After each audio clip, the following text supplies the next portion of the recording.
আগামী 2-3 দিন পর তারা রাস্তাঘাটে কনসার্ট করবে, নাচবে, পিকনিক করবে, হইহুল্লা করবে এবং পশ্চিমাদের সাথে তালে তাল মিলিয়ে বলবে যে 31st night happy new year. তারা বলবে আগামী 2-3 দিন পরেই করবে। কিন্তু আজকে আরবি মাসের কয় তারিখ বলতে পারবে না।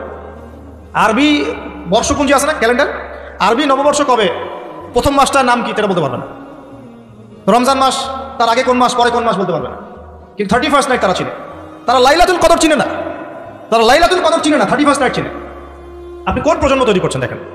এখানে প্রসঙ্গ যেহেতু এসেই গেল বলে দিই এই কথাটা, পরে বলে যাব যে খ্রিস্টপূর্ব প্রায় 46 সালের দিকে এক ব্যক্তি ছিল, তার নাম ছিল জুলিয়াস সিজার। কি নাম? Julius Caesar. এগুলো আমি আসলে অনেকদিন আগে পড়েছি, আমার মাথায় এত লাইভলি নাই, আর এগুলো চর্চা করা আমি বন্ধ করে দিয়েছি। আমাদের ফিলোসফি কিছু বই ছিল, এগুলোতে হিস্ট্রিগুলো ঘাটা ছিল সবগুলো, আর হিস্ট্রির একজন গভীর ছাত্র। তো এই জুলিয়াস সিজার নামে এক ব্যক্তি ছিল, যে আসলে সিজার নামক এক দেবতার উপাসনা করত। কথা বুঝতে পারছেন? ওদের অনেক দেবতা ছিল, এরকম একটা দেবতার নাম ছিল সিজার। ওর নামে সে নামকরণ রেখেছে জুলিয়াস সিজার। এই নক্ষত্র পূজারই ছিল, তারার পূজা করত। কথা বুঝতে পারছেন? তো তারার পূজা যে করে সে কি তাওহীদপন্থী না মুশরিক? বলেন, সে কি ইমানদার না কাফের, কোনটা? এখন সে একটা ক্যালেন্ডার ফর্ম করেছিল, এর নাম হলো এই গ্রেগরিয়ান ক্যালেন্ডার বলে। এখানে প্রথম বর্ষ যেটা, এই প্রথম বর্ষতে উৎসব পালন করা শুরু করেছে এই জুলিয়াস সিজার নামক এই ব্যক্তি প্রথম, এবং সে সমাজ এটা চালু করে দিয়েছে। এরপরে আরও পরে প্রায় খ্রিস্টের জন্মের 800 বছরের দিকে পারস্যের এক সম্রাট ছিল, তার নাম ছিল মনে হয় জামশিদ। তো এই ব্যক্তি একজন সম্রাট ছিলেন। তো সে আবার এরকম বর্ষ বরণের জন্য একটা মানে উৎসবের আয়োজন করে, তার নাম দিয়েছিল নওরোজ। কি নাম দিয়েছে? নওরোজ, মানে বর্ষ বরণ উৎসব।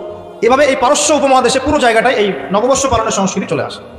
এগুলো হতে হতে হতে আজকে যে দেখছেন আপনি 31st নাইট, এই যে গ্রেগরিয়ান ক্যালেন্ডার, যেটা মানে পশ্চিমারা সারা বিশ্ব শাসন করেছে না। যখন ব্রিটেন সারা বিশ্বকে শাসন করছিল, আমাদের এখানে ওদের দখল ছিল না। পলাশীর যুদ্ধের হিস্ট্রি জানে না? কত বছর এখানে শাসন করেছে? প্রায় 200 বছর এরা এখানে শাসন করে নাই। নবাব সিরাজউদ্দৌলার পতনের পর থেকে প্রায় 200 বছর এই ভারতীয় উপমহাদেশ তারা শাসন করেছে না। এখানে এই গ্রেগরিয়ান ক্যালেন্ডার ছড়িয়ে দেওয়া হয়েছে। এখন আমরা এই যে 31st নাইটের উৎসবটা পালন করতে শুরু করছি। এটা কি আমাদের উৎসব? এটা কি মুসলমানদের? কাদের হলো তাহলে? পশ্চিমাদের, রোমকদের, পশ্চিমাদের, যাদের সাথে ইসলামের দূর দূর পর্যন্ত কোনো সম্পর্ক নাই। আর নবী সাল্লাল্লাহু আলাইহি ওয়াসাল্লাম কি বলছেন শোনেন। আল্লাহ নবী বলছেন তোমাদের জন্য আনন্দের উৎসব দুইটা। কয়টা? একটা ঈদুল ফিতর, রমজান মাসের সম সাধনার পরে, কিয়ামুল লাইলের পরে, তারাবির পরে, তাহাজ্জুদের পরে, কোরআন খতম দেওয়ার পরে, যাকাত ফিতর দেওয়ার পরে, ত্যাগের এই মাসের পর আমরা একটা আনন্দ করি, ঈদুল ফিতর। করি কি না? সবাই আনন্দ ভাগাভাগি করে নেই, আলহামদুলিল্লাহ। ওই দিন আল্লাহ পাক কি করেন? আল্লাহ পাক রমজানের রোজাদার যারা ছিলেন সবাইকে মাফ করে দেন, আলহামদুলিল্লাহ। মুক্তি পাই আমরা, নাজাত পেয়ে যাই। উৎসব এটা আমাদের আনন্দ, খুশি আমাদের। আরেকটা হচ্ছে ঈদুল আজহা, যখন ওই যে ইসমাইল আলাইহিস সালামকে যে কুরবানি করার মহান স্মৃতি, সেই স্মৃতিকে স্মরণ করে আমরা ইব্রাহিমী চেতনায় আবার কি করি? ঈদুল আজহার এই পশু কুরবানির মধ্য দিয়ে নিজের পশুত্বকে কুরবানি দেই, আল্লাহর সামনে আমরা আত্মসমর্পণ করি। করি কিনা? এই দুইটা হচ্ছে আমাদের উৎসব। এগুলো বাদ দিয়ে নবীজি বলছেন মান তাশাব্বাহা বিকওমিন ফাহুয়া মিনহুম। কেউ যদি তোমাদের মধ্যে অন্য কোনো জাতির সাদৃশ্য অবলম্বন করে, যে জাতির সাদৃশ্য অবলম্বন করবে সে তাদের অন্তর্ভুক্ত হয়ে যাবে। নাউযুবিল্লাহ। আমরা কি চাই উম্মতে মুহাম্মাদের অন্তর্ভুক্ত হতে, না ওই পশ্চিমাদের অন্তর্ভুক্ত হতে? পশ্চিমা কারা? যাদের মধ্যে ছেলে ছেলে বিয়ে করা জায়েজ। খুশি আছেন? পশ্চিমা কারা? যাদের মধ্যে ছেলে ছেলে বিয়ে জায়েজ, মেয়ে মেয়ে বিয়ে জায়েজ, পর্নোগ্রাফি সবাই করতে পারে, দেখতেও পারে, মদ পান করা জায়েজ, পরকালের কোনো কনসেপ্ট নাই ওদের, লা ইলাহা ইল্লাল্লাহ কোনো কালিমা নাই, মুহাম্মদ রাসূলুল্লাহ তারা বিশ্বাস করে না। এমনকি তারা বলছে, কয়দিন আগে বললো মেরি ক্রিসমাস, বলেছে না? যে ব্যক্তি বলেছে মেরি ক্রিসমাস 25শে ডিসেম্বরে, সে ওই দিন স্বীকার করে নিয়েছে যে 25শে ডিসেম্বর আল্লাহ পাক ঈসা আলাইহিস সালামকে জন্ম দিয়েছেন। নাউযুবিল্লাহ। কথা বলে বুঝতে পারছেন না? যখনই আপনি এটা পালন করেছেন, তার মানে ওই দিন আপনি স্বীকার করেছেন যে ওই দিন আল্লাহ পাক ঈসা ইবনে মারইয়াম, আল্লাহর পুত্র, নাউযুবিল্লাহ, তাকে তিনি জন্ম দিয়েছেন। এটা স্বীকার করেছেন আপনি, করছেন না? ওই সভ্যতা অন্তর্ভুক্ত আপনি হতে চান? ওদের সাথে হাসর করতে চান, নাকি নবী সাল্লাল্লাহু আলাইহি ওয়াসাল্লামের সাথে করতে চান? বলেন। এটা আপনাকে বেছে নিতেই হবে। আপনি মুসলমান হয়ে এটা করতে পারবেন না। ইসলাম এই নামকা বাস্তে পালন করতে পারবেন না। পালন করলে পরিপূর্ণ পালন করতে হবে। উদখুলু ফিস সিলমি কাফা। তোমরা পরিপূর্ণরূপে দিনে প্রবেশ করো। তোমরা পরিপূর্ণরূপে দিনে প্রবেশ করো। নামাজও করবো, সুদও খাবো, এদিকে যাকাত দিব, আবার এদিকে আমি ঘুষও নিব, এদিকে আমি হজমরাও করবো, আবার এইসব পশ্চিমা সংস্কৃতি ধারণ করবো, মাদক খাবো, সুদ খাবো, জেনা করবো, ফ্রি মিক্সিং করবো। এইসব মানে হজবরল ইসলাম পালন করে এই যুগে চলবে না। পরিপূর্ণ ইসলাম পালন করতে হবে। আল্লাহ পাক তৌফিক দান করুন। পরিপূর্ণ ইসলাম পালন করতে গেলে কি আমরা উৎসব পালন করতে পারবো? এক নাম্বার দেখালাম যেটা ওই জুলিয়াস সিজারের চালু করা এটা পদ্ধতি, নওরোজ যেটা ওই জামশিদের চালু করা পদ্ধতি। আর আমরা মুসলমান হয়ে কিভাবে আমরা অগ্নি পূজারীদের, পশ্চিমাদের এবং ইহুদি নাসারাদের সংস্কৃতি কেমন করে ফলো করতে পারি? আমরা কি সম্ভব? আর নবী যখন বলে দিচ্ছেন মান তাশাব্বাহা বিকওমিন ফাহুয়া মিনহুম, যে জাতির সাদৃশ্য অবলম্বন করবে সে তাদের অন্তর্ভুক্ত হয়ে যাবে, তাদের সাথে হাসর হবে। আমি কি তাদের সাথে হাসর চাই, নাকি নবীর সাথে হাসর চাই? এবার আল্লাহ পাক কি বলছেন সেটাও শুনে নেন, তারপরে সামনে যাই। খুব গৌর করে শোনেন। আল্লাহ পাক সূরা মাঈদার 51 নম্বর আয়াতে বলছেন। কত নম্বর আয়াত বলেন? কোন সূরা? সূরা মাঈদার কত নম্বর আয়াত? আয়াতটা ভালো করে হজম করেন। আল্লাহ পাক বলছেন ইয়া আইয়ুহাল্লাযীনা আমানু, হে মুমিনগণ। মুমিন কারা? আমরা মুমিন না? আমরা আল্লাহ বিশ্বাস করি না? ফেরেশতায় বিশ্বাস করি না? আসমানি কিতাবে বিশ্বাস করি না? নবী রাসূলে বিশ্বাস করি কিনা? আমরা পরকালে বিশ্বাস করি? আমরা কি ভাগ্যের ভালো মন্দ বিশ্বাস করি? আলহামদুলিল্লাহ আমরা মুমিন ইনশাআল্লাহ। বলেন আলহামদুলিল্লাহ। এই মুমিনদেরকে আল্লাহ পাক বলছেন, ইয়া আইয়ুহাল্লাযীনা আমানু, হে মুমিনগণ, লা তাত্তাখিযুল ইয়াহুদা ওয়ান নাসারা আউলিয়া, তোমরা ইহুদ এবং নাসারাদেরকে বন্ধু রূপে গ্রহণ করো না। বা'দুহুম আউলিয়াউ বা'দ, তারা একে অপরের বন্ধু। ওয়া মান ইয়াতাওয়াল্লাহুম মিনকুম ফাইন্নাহু মিনহুম, তোমাদের মধ্যে কেউ যদি ওদের দিকে মুখ ফিরায় সে আমাদের অন্তর্ভুক্ত না, তাদের অন্তর্ভুক্ত। ইন্নাল্লাহা লা ইয়াহদিল কওমা যালিমিন, আর আল্লাহ পাক এই জালেমদেরকে কখনো হেদায়েত করবেন না। মানে আমরা যদি ওদের অন্তর্ভুক্ত হয়ে যাই আমরা জালেম হয়ে যাব, আর এই জালেমদেরকে আল্লাহ পাক হেদায়েত করবেন না। আল্লাহ পাক সূরা বাকারা আরো বলেছেন, ওয়ালান তারদা আনকাল ইয়াহুদ ওয়ালান নাসারা হাত্তা তাত্তাবিআ মিল্লাতাহুম, হে নবী তোমার উপরে ইহুদের লোকজন এবং খ্রিস্টানরা কখনোই সন্তুষ্ট হবে না, কখনোই সন্তুষ্ট হবে না যতক্ষণ তুমি তাদের ধর্ম মিল্লাত গ্রহণ না করছো। আপনি ওদের সাথে তালে তাল মিলিয়ে নাচ গান করেন, তারা আপনার উপর সন্তুষ্ট হয়ে যাবে। আর আপনি যখন ওদের উপর তালে তাল মিলাবেন না, লা ইলাহা ইল্লাল্লাহ মুহাম্মাদুর রাসূলুল্লাহ নিয়ে থাকবেন, ওরা আপনার উপর সন্তুষ্ট হবে না। আমরা কি দুনিয়াতে ওদের সন্তুষ্টি চাই না আল্লাহর সন্তুষ্টি চাই? যদি আল্লাহর সন্তুষ্টি চাই, নবীর সাথে হাসর করতে চাই, কোনো মুসলমান যুবক যুবতী আগামী এই নোংরা অপসংস্কৃতিতে গায়ে গা ভাসাবে না। এই দিনে কোনো কনসার্ট চলবে না, এই দিনে কোনো বেহায়া পড়া হবে না, এই দিনকে কেন্দ্র করে কোনো রকমের এই পিকনিক বা ঢাকঢোল পিটানো আর এই যে তোমাদের সাউন্ড বক্সে গান বাজানো কোনো কিছু চলবে না ইনশাআল্লাহ। পারা যাবে? মনে রাখবে এই কাজটা ছোট নয়, করার মধ্য দিয়ে আপনি কুফর করছেন। কুফর, আপনি আল্লাহ নবীর হাদিসকে অস্বীকার করছেন, আল্লাহ কোরআনের আয়াতকে অস্বীকার করছেন, আপনি আল্লাহর দুশমনদের সাথে খুশি পালন করছেন। সুবহানাল্লাহ। আল্লাহর যে দুশমনরা সারা বিশ্বে মুসলিমদের উপর নির্যাতন স্টিম রোলার চালাচ্ছে, ওদের সাথে তালে তাল মিলিয়ে আপনি বলছেন হ্যাপি নিউ ইয়ার, মাশাআল্লাহ, আস্তাগফিরুল্লাহ, তওবা আস্তাগফিরুল্লাহ, আল্লাহ পাক মাফ করুন। এবার দেখেন, এটা কি আমাদের দেশেরও সংস্কৃতি? এই জিনিসটা কি আমাদের দেশের সংস্কৃতি? বাঙালি ভাষা, বাঙালি জাতি, বাংলা ভাষা, আমাদের প্রাণের যে ভাষা এবং দেশ এবং মাতৃভূমি, এদের সাথেও কি এটা সম্পৃক্ত? এদের সাথেও কি এটা যোগসূত্র আছে? এটা ধার করা সংস্কৃতি, কথা ঠিক কিনা? তো ধার করা সংস্কৃতির চর্চা আমরা বাংলার মাটিতে কেন করবো? আমাদের বাংলা সংস্কৃতি নাই? আমরা বাঙালি না? আমাদের ভাষা নাই? আমরা ভাষা নিয়ে গর্বিত না?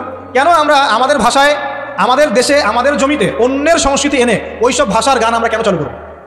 ওইসব ভাষায় আমরা ঢাকঢোল কেন পিটাবো? আমাদের নিজস্ব সংস্কৃতি নাই? আছে কি নাই? এবার আসেন আরেকটা পয়েন্ট দিয়ে শেষ করি এই লেকচারটা। সেটা হলো, একটা বছর যে চলে গেল, একটু মনোযোগ দাও এদিকে। একটা বছর যে চলে গেল, এক বছর চলে যাওয়াতে কি আমার খুশি হওয়া উচিত না কষ্ট পাওয়া উচিত? মনে করেন আপনার 60 বছর হায়াত আছে, বা আমার 60 বছর হায়াত আছে, কথার কথা বলছি। এখন এক একটা বছর যে চলে যাচ্ছে, আমি কি মৃত্যুর দিকে একটু একটু করে আগাচ্ছি না? আপনি আগাচ্ছেন না কি ভাই? কথা বলেন, আগাচ্ছে কি না? তাহলে আমরা একটা বছর চলে যাচ্ছে মানে কি আমরা একটা একটা করে ধাপ আগাচ্ছি কবরের দিকে। এখন আমার জীবন থেকে 2022 সালটা চলে গেল, তার মানে এক বছরে আমি কতটুকু নামাজ পড়লাম, কতটুকু রোজা রাখলাম, কতটুকু তাসবিহ তাহলিল করলাম, কতটুকু দাওয়াতি কাজ করলাম, দিনের জন্য কতটুকু কি করলাম, এইটা ফিকির করা উচিত না আমার? আমার জীবন থেকে একটা বছর চলে গেল মানে আমি কবরের দিকে এক ধাপ এগিয়ে গেলাম। এখন এগিয়ে যাওয়ার খুশিতে আপনি আজকে উৎসব পালন করছেন। আস্তাগফিরুল্লাহ, কি বুদ্ধি মাথায় দেখেন। জীবন থেকে একটা বছর হায়াত কেটে পড়ে গেল, এটাতে সে খুশি হয়েছে এবং খুশি হয়ে সে উৎসব পালন করছে, কনসার্ট করছে, ঢাকঢোল পিটাচ্ছে এবং পিকনিক করছে। কত বুদ্ধি মাথায়। মৃত্যু কাছাকাছি আসলে কি মানুষ খুশি হয় না কষ্ট পায়? মৃত্যু কাছাকাছি আসলে মানুষ কি খুশি হবে নাকি আরো চিন্তা করবে, হায় আফসোস, এক বছর যদি আরো ভালো কাজ করতে পারতাম আরো ভালো হতো? কোনটা বলেন? আফসোস হবে না? অবশ্যই হবে। হ্যাঁ, তার মানে এখন আপনি যদি কিছু করতেই চান, এই 31st নাইটে যদি আপনি কিছু করতেই চান, তাহলে আমি বলবো, আমার পরামর্শ, সুন্দর করে ওযু করে আইসে আপনাকে জায়নামাজে দাঁড়াতে হবে। দাঁড়ায় 2 রাকাত নামাজ পড়ে চিন্তা করবেন, আল্লাহ এক বছর তো চলে গেল, আমি এই গত বছরে কি করলাম? দিনের জন্য কি করলাম? দুনিয়ার জন্য কি করলাম? পরিবারের জন্য কি করলাম? কতটুকু জ্ঞান অর্জন করলাম? কয়টা কোরআনের আয়াত শিখেছি এক বছরে? কয়টা হাদিস শিখলাম? কয় ওয়াক্ত নামাজ ঠিক মতো পড়লাম? রমজানের সওম রেখেছিলাম কিনা? দান সদকা করেছিলাম কিনা? সৎ কাজে আদেশ করেছিলাম কিনা? অসৎ কাজে নিষেধ করেছিলাম কিনা? এই ফিকির করতে পারেন আপনি বসে বসে। যদি করতেই হয় কিছু, তাহলে এটা করতে হবে। অন্য কিছু করার সুযোগ আছে? উচিত হবে? একে তো আমাদের দেশের সাথে এই সংস্কৃতির কোনো সম্পর্ক নাই, এটা দেশদ্রোহিতা হচ্ছে। আবার ইসলামের সাথে দূর দূরত্ব কোনো সম্পর্ক নাই, ইসলামের সাথে দ্রোহিতা করা হচ্ছে। তাহলে বলেন, আমরা যদি আল্লাহ এবং তার রাসূলের সন্তুষ্টি চাই, তাহলে আমরা কি আল্লাহ এবং তার রাসূলের শত্রুদের সংস্কৃতি গ্রহণ করতে পারি? আল্লাহ পাক আমাদের সবাইকে বোঝার তৌফিক দান করুন। প্রিয় ভাইরা, যারা এই লেকচার শুনবেন অনলাইনেও চলে যাবে ইনশাআল্লাহ, যাদের কানে এই লেকচার যাবে, যদি কিছু করতেই হয়, জায়নামাজে দাঁড়িয়ে ওযু করে জায়নামাজে দাঁড়িয়ে 2 রাকাত নফল নামাজ পড়ে তওবা করতে পারেন আল্লাহর কাছে। আল্লাহ এক বছর চলে গেল, কি করতে পারলাম জানি না, আল্লাহ আমাকে পরের বছরটা আরো ভালো করে দিনের জন্য কাজ করার তৌফিক দান। এইটুকু করা যাবে না? যদি করতে চান এতটুকু করেন, এর বাইরে কিছু করতে চান, আল্লাহ পাক বোঝার তৌফিক দান করুন। আমি প্রিয় ভাইরা, এখন সামনে আসি যে আল্লাহর নবী এই পুরো জাহিলিয়াত পরিবর্তন করেছেন কোরআন সুন্নাহ দিয়ে। ঠিক আছে কথা? কোরআন সুন্নাহর মধ্যে কাজগুলো কি ছিল? আমি কয়েকটা কথা করা শিখেছি সবাই। 2, কোরআনের অর্থ বুঝেছেন সবাই। 3, কোরআনের সমস্ত আদেশ নিষেধ তারা মেনে চলেছেন। চলে নাই? আমাদের উচিত হবে কোরআনের সমস্ত আদেশ এবং নিষেধগুলোকে মেনে চলা। আল্লাহ পাক আমাদের সবাইকে তৌফিক এনায়েত করুন। এরপর তারা কি করেছেন? কোরআন এবং হাদিসের দাওয়াতটা মানুষের কাছে পৌঁছে দিয়েছেন, দেন নাই? তাহলে আমাদের কি নিজে নিজে দিন পালন করলেই হবে না, আমার পরিবারেও করাতে হবে? আমি নিজে পালন করছি, পরিবার পালন করছে, মাশাআল্লাহ। এখন আমার দায়িত্ব না সমাজের মধ্যে প্রচার করা? দায়িত্ব কি না? আরও কি করে নবী আসবেন? তার নবীর উত্তরসূরি কারা এখন? ওলামায়ে কেরাম। ওলামায়ে কেরামদের শুধু একার দায়িত্ব ইসলাম প্রচার করার, নাকি আমাদের দায়িত্ব আছে? আমরা ইখতিলাফি মাসালাগুলো কিনে পড়ে থাকবো না, জটিল ফিকহি বিষয়গুলো সেটা আপনি আমি ফতোয়া দিতে পারবো না, এটা মুফতি সাহেবরা করুন। কিন্তু কমন জিনিসগুলোর দাওয়াত আমরা সবাই দিতে পারি কিনা? নামাজের দাওয়াত আপনি দিতে পারেন? আপনি হালাল খাবার দাওয়াত দিতে পারেন? পর্দার দাওয়াত দিতে পারেন? আপনি এটা দাওয়াত দিতে পারেন যে আমরা সবাই 5 ওয়াক্ত নামাজ পড়বো, রোজা রাখবো, সামর্থ্য হলে হজ করবো, যাকাত দিব, এইটুকু দাওয়াত আপনি দিতে পারেন কিনা? মাদকদ্রব্য ছেড়ে দাও, মাদকদ্রব্য খেও না, সুদ খেও না, এই কমন কথাগুলো তো বলতে পারেন নাকি? বালিগু আন্নী ওয়ালাউ আয়া, একটা আয়াতও যদি জানো তোমরা সেটা প্রচার করো। যদি আমরা সবাই মিলে দিন প্রচার না করি, দিনের অবস্থা আস্তে আস্তে কিন্তু সংকুচিত হয়ে আসছে। আপনারা কি বুঝতে পারছেন না যে অন্য ধর্মগুলো আস্তে আস্তে ছড়িয়ে পড়ছে? আমাদের এই গাফেলতির কারণে আজকে বহু মুসলিম ধর্মহীন হয়ে যাচ্ছে, হচ্ছে না? সত্য কথা বলেন, হচ্ছে কিনা? টাকার লোভে, চাকরির লোভে, হচ্ছে কিনা? এটা আমাদের গাফেলতি না? অতএব আমাদের সবাইকে শুধু আলেম ওলামার উপর দায়িত্ব ছেড়ে না দিয়ে আমাদের সবাইকেই দিনের দাওয়াতের দাওয়াতের কাজ সবাইকে করতে হবে। আল্লাহ তৌফিক দান। শুধু একদিনের ওয়াজ মাহফিল দিয়ে সব হবে? আজকে আমি আসলাম, 1 বছর আপনার সাথে আমার দেখা হবে না হয়তো, তাহলে কি এখানেই শেষ? একটা ওয়াজ মাহফিল দিয়ে সব হবে? ওয়াজের কথাগুলো সবাই শুনবো এবং মানার চেষ্টা করবো ইনশাআল্লাহ, এবং সবাই মিলে আমরা আমলও করবো, মানুষকে আমলের দিকে ডাকবো ইনশাআল্লাহ, আর সৎ কাজে আদেশও করবো, অসৎ কাজগুলোতে বাধাও দিব ইনশাআল্লাহ। আল্লাহ পাক তৌফিক দান করুন, আমিন। এখন আস্তে আস্তে ফিনিশিংয়ের দিকে আসি। দেখুন আল্লাহ পাক তার নবীর মধ্য দিয়ে দিনটা প্রতিষ্ঠা করেছেন কিনা? দিন কি শুধু নবী সাল্লাল্লাহু আলাইহি ওয়াসাল্লাম একাই পালন করেছেন, না সমাজে প্রতিষ্ঠা করেছেন? এখন আমাদের কি একা একা পালন করলেই হবে, না সমাজে প্রচার প্রসার করতে হবে? আচ্ছা, তাহলে আগে কিছু বিষয় জানতে হবে। এক, আল্লাহ রাব্বুল আলামিন যে দিনটা দিয়েছেন, এই দিনটা পরিপূর্ণ দিন। এরকম দিন, এই দিনের মধ্যে কিছু ঢোকানোর সুযোগ আছে, বের করার কোনো সুযোগ আছে? নাই। দিন ইসলাম পরিপূর্ণ কিনা উত্তর আল্লাহ পাক দিয়েছেন সূরা মাইদার মধ্যে। কোন সূরা? সূরা মাইদা 3 নম্বর আয়াত। আল্লাহ পাক বলেছেন, এই আয়াতগুলো বাসায় পড়ে দেখবেন। আল্লাহ পাক বলেছেন, আল ইয়াউমা আকমালতু লাকুম দীনাকুম, আজকে আমি তোমাদের জন্য দিন ইসলামকে পরিপূর্ণ করে দিলাম। ওয়া আতমামতু আলাইকুম নি'মাতি, তোমাদের উপর আমার নিয়ামতকে পূর্ণতা দান করলাম। ওয়া রাদিতু লাকুমুল ইসলাম দীনান, তোমাদের উপর দিন ইসলামকে মনোনীত করে আমি আল্লাহ সন্তুষ্ট হয়ে গেলাম। বলি সুবহানাল্লাহ। তার মানে আল্লাহ পাক দিন ইসলামকে পরিপূর্ণ করেছেন। কিছু ঢুকাতে পারবো? কিছু বের করতে পারবো? পারবো না। এবার আসেন, এই পরিপূর্ণ দিন ইসলাম ছাড়া অন্য কোনো দিন আল্লাহ গ্রহণ করবেন কিনা? উত্তর সূরা আলী ইমরান আয়াত নম্বর 85। আল্লাহ পাক বলছেন, আল্লাহ রাব্বুল আলামিন বলছেন, ওয়া মান ইয়াবতাগি গায়রাল ইসলামি দীনান ফালা ইউকবাল মিন, কেউ যদি ইসলাম ছাড়া অন্য কোনো দিন বা জীবন ব্যবস্থা তালাশ করে, তার কাছে কোশ্চিনকালেও এটা কবুল করা হবে না। তার মানে ইসলাম ছাড়া অন্য কোনো দিন যদি কেউ চর্চা করি, আল্লাহর কাছে কোশ্চিনকালেও সেটা গ্রহণযোগ্য হবে না। আর এই ইসলাম আল্লাহর কাছে একমাত্র গ্রহণযোগ্য দিন, যেটা আল্লাহ পাক বলছেন সূরা আলী ইমরানের 19 নম্বর আয়াত। আল্লাহ পাক বলছেন, ইন্না দীনা ইনদাল্লাহিল ইসলাম, আল্লাহর কাছে একমাত্র গ্রহণযোগ্য দিন কি? ইসলাম। এবার আসেন সূরা সফে চলে যায়। কোরআনের একটা আয়াত কিন্তু একটা আয়াতের সাথে কানেক্টেড, মানে আয়াতগুলো মিলাতে পারলে আপনি পথ খুঁজে পাবেন, ঠিক যেমন আকাশের তারাগুলো মিলালে আপনি রাস্তা খুঁজে পান। এই জন্য কোরআনের আয়াতগুলোকে আকাশের তারার সাথে তুলনা করা হচ্ছে। ফালা উকসিমু বিমাওয়াকিন নুজুম ওয়া ইন্নাহু লাকাসামুন লাউ তা'লামুনা আযীম ইন্নাহু লাকুরআনুন কারীম ফি কিতাবিন মাকনুন। এই সূরা আছে না, সূরা ওয়াকিয়ার মধ্যে আল্লাহ পাক তারাগুলোর অবস্থান স্থলের কসম খেয়েছেন, খেয়ে বলছেন কোরআন একটা মহিমান্বিত কিতাব, লা ইয়ামাসসুহু ইল্লাল মুতাহহারুন, পবিত্র সত্তা ছাড়া কেউ সেটা গ্রহণ স্পর্শ করতে পারে না। তানজিলুম মির রাব্বিল আলামিন, এটা আল্লাহ পাকের পক্ষ থেকে নাজিল হয়েছে। তো কোরআনের আয়াতগুলো কিন্তু একটার সাথে কানেক্টেড। তো এটাই বলছিলাম যে ইসলাম পরিপূর্ণ দিন, এটাই আল্লাহর কাছে একমাত্র গ্রহণযোগ্য দিন, এর বাইরে কোনো দিন তালাশ করলে কবুল করা হবে না। আর ইসলাম শুধু ব্যক্তি জীবনে পালন করার জন্য আসে নাই, বরং পুরো জীবনের সমস্ত ক্ষেত্রে পালন করার জন্য এসেছে। কোথায় দলিল? সূরা আলী ইমরান আয়াত নম্বর 102। কত নম্বর আয়াত? আল্লাহ পাক বলছেন, ইয়া আইয়ুহাল্লাযীনা আমানু, হে মুমিনগণ, আমাদেরকে বলছেন, হে মুমিনগণ, ইত্তাকুল্লাহ, তোমরা আল্লাহকে ভয় করো। কাকে ভয় করো? আল্লাহকে ভয় করো, হাক্কা তুকাতিহ, পরিপূর্ণরূপে ভয় করো, ভয় করার মতো করে ভয় করো। আর ওয়ালা তামুতুন্না ইল্লা ওয়া আনতুম মুসলিমুন, পরিপূর্ণ মুসলমান না হয়ে তোমরা মৃত্যুবরণ করো না। এখন বলেন, জীবনের একটা অংশে কেউ যদি ইসলাম পালন করে আর এক অংশে না করে, সেটি পরিপূর্ণ মুসলিম? উদাহরণ দিচ্ছি, মনে করেন আপনি নাউজুবিল্লাহ নামাজও পড়েন আবার সুদও খান, এ কি পরিপূর্ণ মুসলিম? একজন ব্যক্তি নামাজ পড়ে আবার সুদও খায়, মানে সে ইবাদত বন্দেগীর জীবনে আল্লাহকে মানে ঠিকই, লা ইলাহা ইল্লাল্লাহ এর উপর ঠিক আছে, মুহাম্মদুর রাসূলুল্লাহর উপর আছে, কিন্তু অর্থনৈতিক জীবনে গিয়ে সে আর লা ইলাহা ইল্লাল্লাহ মুহাম্মদুর রাসূলুল্লাহর মধ্যে নাই। কথা কি বুঝতে পারছেন? মানে জীবনের কয়েকটা ক্ষেত্র হয়, ইবাদত বন্দেগীর জীবন, ব্যক্তিগত জীবন, পারিবারিক জীবন, সামাজিক জীবন, পলিটিক্যাল জীবন, অর্থনৈতিক জীবন। জীবনের প্রত্যেকটা ক্ষেত্রে কোরআন সুন্নাহর হেদায়েত আছে কি নাই? এখন যদি প্রতিটা ক্ষেত্রে আমি কোরআন সুন্নাহকে ফলো করতে পারি, তাহলে আমি পরিপূর্ণ মুসলিম। আল্লাহ পাক সেটাই বলছেন, ওয়ালা তামুতুন্না ইল্লা ওয়া আনতুম মুসলিমুন, পরিপূর্ণ মুসলিম না হয়ে মৃত্যুবরণ করুন। তার মানে আমাদের সবাইকে জীবনের প্রতিটা ক্ষেত্রেই কোরআন সুন্নাহ পালন করতে হবে। আল্লাহ পাক তৌফিক দান করুন। এখন এটাকে শুধু একা একা করবো? আল্লাহ পাক বলছেন না, প্রথম দায়িত্ব হচ্ছে তুমি তোমার পরিবারের উপর আগে করবা। কোথায় করবা? কোন সূরা? সূরা তাহরীম আয়াত নম্বর 6। কোন সূরা? সূরা তাহরীম আয়াত নম্বর 6। আল্লাহ পাক বলছেন, ইয়া আইয়ুহাল্লাযীনা আমানু, হে মুমিনগণ, কু আনফুসাকুম, নিজে জাহান্নামের আগুন থেকে বাঁচো, ওয়া আহলিকুম নারা, তোমার পরিবার বর্গকে জাহান্নামের আগুন থেকে বাঁচো। দায়িত্ব পেলাম, ইসলাম পরিপূর্ণ পালন করব, নিজে পরিপূর্ণ মুসলমান হব, এবং আমার পরিবার বর্গকে কি করব? জাহান্নাম থেকে বাঁচাবো। পরিবারকে কেমন করে বাঁচাবো? উত্তরে যে বললাম, বিয়ে করার সময় দেখতে হবে দিনদার মেয়ে কিনা, বিয়ে করার সময় দেখতে হবে ছেলে দিনদার কিনা, মেয়ের পরিবার দিনদার কিনা, ছেলের পরিবার দিনদার কিনা, হালাল খায় কিনা ইত্যাদি। তারপর পরিবার গঠন হয়ে যাবে, পরিবারের প্রতিটা কাজ হবে কোরআন সুন্নাহ মোতাবেক। স্ত্রীর সাথে সম্পর্ক করা, স্ত্রীর কাছে যাওয়া, সন্তান সন্ততি প্রতিপালন, রিজিক, বাড়িতে তালিম, ইসলামের চর্চা, শিক্ষা দীক্ষা, প্রত্যেকটা ক্ষেত্রেই কোরআন এবং সুন্নাহ মেনে চলে পরিবার গঠন করতে হবে। আল্লাহ পাক তৌফিক রাখুন। এবার কি শুধু পরিবার নিয়ে পড়ে থাকবো না, আমার আরো দায়িত্ব আছে কি নাই? এর পরের দায়িত্ব হচ্ছে ওই যে আগের আয়াত, সূরা আলী ইমরান 110। সূরা আলী ইমরান 110 আল্লাহ পাক বলছেন, কুনতুম খায়রা উম্মাহ, এবার তোমরা সবাই শ্রেষ্ঠ জাত।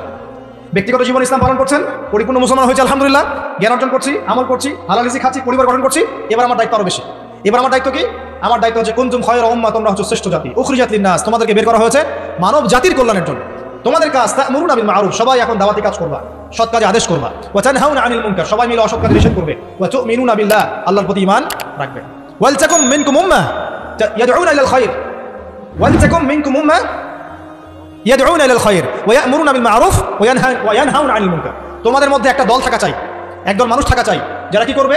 আল্লাহর প্রতি বিশ্বাসী হবে, সৎ কাজে আদেশ করবে, অসৎ কাজে কি করবে? নিষেধ করবে। আল্লাহ পাক তৌফিক এনায়েত করুন।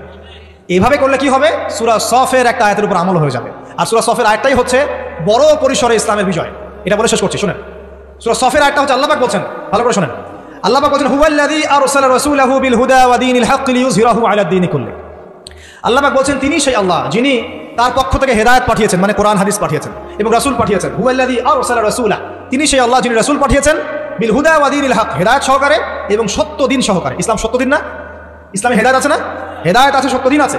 তিনি সেই আল্লাহ যিনি রাসূল পাঠিয়েছেন হেদায়েত সহকারে, সত্য দিন সহকারে। কি উদ্দেশ্যে? লিইয়ুযহিরাহু আলা দ্বীনি কুল্লি, যাতে করে ইসলাম অন্য সমস্ত দিনের উপর বিজয় লাভ করতে পারে। ইসলাম কি পরাজিত হওয়ার জন্য এসেছে? ইসলাম বিজয় লাভ করবে কখন? যখন আপনি নামাজ কায়েম করতে পারবেন, যখন আপনি যাকাত কায়েম করতে পারবেন, যখন আপনি আল্লাহর জমিনে আল্লাহর দিনটা প্রতিষ্ঠা করতে পারবেন, তখন। এখন কি আমরা নামাজ কায়েম করতে পারি? নামাজের দাওয়াত দিতে পারি। নামাজ আমি দাওয়াত দিচ্ছি আপনাকে, আমি কিন্তু কায়েম করতে পারছি না। নামাজ কায়েম মানে বালেগ হয়েছে, নামাজ পড়ে না, ব্যাস ওর বিরুদ্ধে অ্যাকশন নেওয়া যাবে, এর নাম নামাজ কায়েম। চুরি করেছে, চোরের হাতটা কেটে ফেলতে পারবেন, নামাজ আপনি ওখানে বিধানটা কায়েম করেছেন। জেনা করেছে, 100 বেত্রাঘাত করতে পারবেন, তখন কায়েম হয়েছে। এগুলো এখন করা যাবে? এখন এগুলো প্রচার করতে পারছি, কিন্তু প্রতিষ্ঠা করতে পারছেন? আল্লাহ পাক বলছেন ইসলাম এসেছে অন্য সমস্ত দিনের উপর বিজয় লাভ করার জন্য। মানে নবীর যুগে এটা প্রতিষ্ঠা হয়েছিল না? সাহাবীর যুগে ছিল না? শত শত বছর এমন করে ছিল। বিগত হয়তো 200, 300 বা 150 বছর থেকে আপনি দেখছেন যে বিশ্বের অবস্থা অন্যরকম। এখানে মুসলিমদের অবস্থা একটু শোচনীয়, কোণঠাসা, ইকোনমিক ভিত্তি দুর্বল, পলিটিক্যাল ভিত্তি দুর্বল, জিও পলিটিক্যাল ভিত্তি দুর্বল, মিডিয়া প্রযুক্তি সব ওদের হাতে চলে গেছে, তাই না? অস্ত্রশস্ত্র ওদের বেশি, আমাদের খুব কম। মানে আমরা বিভক্ত হয়ে গেছি, হ্যাঁ, বিভিন্ন রাষ্ট্রে বিভক্ত, রাষ্ট্রের দলে বিভক্ত, তারপরে মাযহাবের মধ্যে অনেকগুলো ভাগ হয়ে গেছে, তরিকার ভাগ হয়ে গেছে, দলাদলির অভাব আছে, প্রচুর দলাদলি। তা আমরা বিভিন্ন দিক থেকে দুর্বল হয়ে গেছি। কিন্তু এটা কি এরকমই ছিল আগে? এমন ছিল না। ইনশাআল্লাহ যখন ঈসা ইবনে মারইয়াম আসবেন তখন থাকবে ওরা, থাকবে। আল্লাহ পাক সেটাই বলছেন, ইসলাম পাঠিয়েছেন আল্লাহ পাক যাতে অন্য দিনের উপর এই দিনটা বিজয় লাভ করতে পারে। এখন এই বিজয় লাভ কি ঘরে বসে থাকলেই হবে? আর এই বিজয় লাভ কি শুধু আলেম ওলামারা দাওয়াত দিলেই হবে? আর শুধু একটা মাহফিল করলেই হবে? বিজয় লাভের জন্য আমাদের কয়েকটা কাজ বলে শেষ করবো। 1 নাম্বার, আমাদের সবাইকে দিনের জ্ঞান অর্জন করতে হবে, পারা যাবে ইনশাআল্লাহ। 2 নাম্বার, প্রত্যেক মুসলিমকে কোরআন তেলাওয়াত করে শিখতে হবে, পারা যাবে ইনশাআল্লাহ। 3 নাম্বার, সবাইকে কোরআনের কিছু অংশ মুখস্থ করতে হবে, ইনশাআল্লাহ পারবেন। 4 নাম্বার, কোরআনের অর্থটা বোঝার চেষ্টা করতে হবে, পারা যাবে ইনশাআল্লাহ। অর্থ বুঝবো তো ইনশাআল্লাহ। অর্থ বোঝার জন্য তাফসীর পড়তে হলে পড়তে হবে, আরবি ভাষা শিখতে হলে শিখতে হবে, যা করার তাই করতে হবে, অর্থ বুঝতেই হবে। 5 নাম্বার, সবাইকে হালাল খেতে হবে, হারাম খাওয়া যাবে না, পারা যাবে। 6 নাম্বার, আদর্শ পরিবার করতে হবে, পরিবারের মধ্যে যেন কোনো জাহিলিয়াত না থাকে, পারবো ইনশাআল্লাহ। 7 নাম্বার, ইসলামের দুশমনদের কোনো সংস্কৃতি আমরা গ্রহণ করবো না, পারবো ইনশাআল্লাহ। 8 নাম্বার, আমরা সবাই সৎ কাজে আদেশ করবো, অসৎ কাজে নিষেধ করবো, ইনশাআল্লাহ পারা যাবে ইনশাআল্লাহ। 9 নাম্বার, আমরা আমাদের সন্তান সন্ততিদেরকে আগামী বিশ্বকে চ্যালেঞ্জ করার মতো মানুষ করে যাবো, ইনশাআল্লাহ পারবো ইনশাআল্লাহ। আর 10 নাম্বার, আমাদের মা বোন যারা আছে, আমাদের মা বোনদেরকে আমরা কখনোই বেপরদায় বাইরে ছাড়বো না, কোনো রকম জেনা, ব্যভিচার, মাদক, পর্ন এগুলো ধারে কাছে আমরা যাবো না ইনশাআল্লাহ। আধ্যাত্মিকভাবে আমরা পবিত্র থাকবো, পবিত্র দিন পালন করবো, মানুষকে দাওয়াত দিব এবং আলেম ওলামার সাথে সহবত সম্পর্ক রাখবো, ইনশাআল্লাহ দেখবেন একদিন না একদিন পুরো বিশ্বেই আল্লাহ রাব্বুল আলামিনের দিন এবং কালিমা লা ইলাহা ইল্লাল্লাহ বাদ দিয়ে অন্য কিছুই থাকবে না, ইনশাআল্লাহ তাআলা। বিশ্বাস রাখেন, হতাশ হবেন না। আগামী দিন ইসলামের, আগামী দিন মুসলমানদের, এই পুরো বিশ্বটাই মুসলমানদের, ইনশাআল্লাহ তাআলা। আল্লাহ রাব্বুল আলামিন আমাদের সবাইকে কথাগুলো বোঝার তৌফিক দান করুন, আমল করার তৌফিক দান করুন। আমি দোয়া করি আল্লাহ পাক সবাইকে যেন কোরআন তেলাওয়াত করা শেখার তৌফিক দান করেন। রমজান মাসে বেশি বেশি ইবাদত করার তৌফিক দান করেন। আমাদের সবাইকে নবীর সুন্নাত মেনে চলার তৌফিক দান করেন। আমাদের সবাইকে আল্লাহ পাক যেন এই হারাম যে বিষয় মাদক, জেনা, পর্ন থেকে বাঁচিয়ে রাখেন। আল্লাহ পাক আমাদের সবাইকে অপসংস্কৃতির ভয়াল থাবা থেকে বাঁচিয়ে রাখেন। আমাদের মা